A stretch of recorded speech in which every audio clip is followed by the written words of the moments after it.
Okay okay okay. आमच्याकडे 140 कोटी नाही पण प्रेम आहे.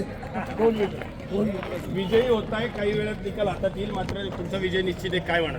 माझ्या मायमाऊलींची जी सेवा केली ना ती सेवा माझी जागली आहे बस. तशी वेगळं काय बोलू शकत नाही. माझ्या जवळच्या तरुण सहकाऱ्यांनी जे काम केलं ते काम दिसून आलं. विरोधात अनेक प्रकारे वेगळा वेगळा चुकीचा प्रचार केला गेला किंवा चुकीचे शब्द वापरले गेले, मात्र जनतेने तुमच्या बाजूने निकाल दिला, त्याबद्दल काय म्हणा? साहेब तुम्ही सर्वजण होतात पहिल्यापासून आतापर्यंत कोणावरती टीका केली नाही, उद्या पण करणार नाही. त्यांनी जी माझ्यावरती टीका केली, जे जे आरोप केले, माझ्या मायमाऊलींनी त्याच्यावरती उत्तर दिलं, माझ्या तरुण सहकाऱ्यांनी त्याच्यावरती उत्तर दिलं, माझ्या कामाने उत्तर दिलं. आणि मला एकच सांगायचं आहे, हा खेड तालुका हा कामाच्या माणसाला निवडून देतो, पैशाच्या माणसाला निवडून देत नाही, एवढंच असं. चला धन्यवाद. तुमच्या बरोबर एक मोठा धनाढ्य उमेदवार होता, त्याबद्दल काय म्हणाल तुम्ही? ते पहा, मी त्यांना कधीच कम्पेअर केलं नाही. मी माझ्या कामाला कम्पेअर केलं. मी जे काम केलं होतं, माझ्या मायमाऊलींची सेवा केली होती, त्या माझ्या मायमाऊली माझ्या बरोबर राहिल्या, त्याचा मला अभिमान.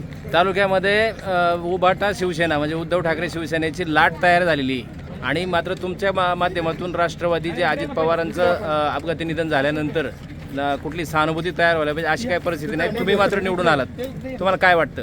निश्चित मी जे काही काम केलं होतं ते काम आज या ठिकाणी जागलेलं आहे. बाकी कुणाची लाट कोणाचं काय असलं काही नसतं. ज्याचं काम आहे त्यांना त्याच्या पाठीमागे उभे राहतं. भविष्यात काय आता तुमचं नियोजन?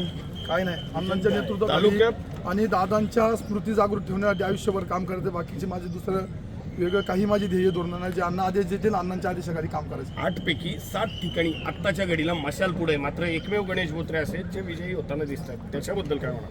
निश्चित मी अजून बाकीच्या जागेचा कौल पाहिला नाही, परंतु लोकांनी खऱ्या अर्थानं दादांच्या शिलेदारांना कौल द्यायला पाहिजे होता.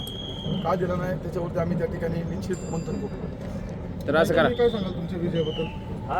माझ्या सगळ्या आमच्या म्हाळुंगे गावाच्या माता भगिनी तसेच सगळं पूर्ण ग्रामस्थांच्या सहकार्याने आज मी निवडून आली आहे.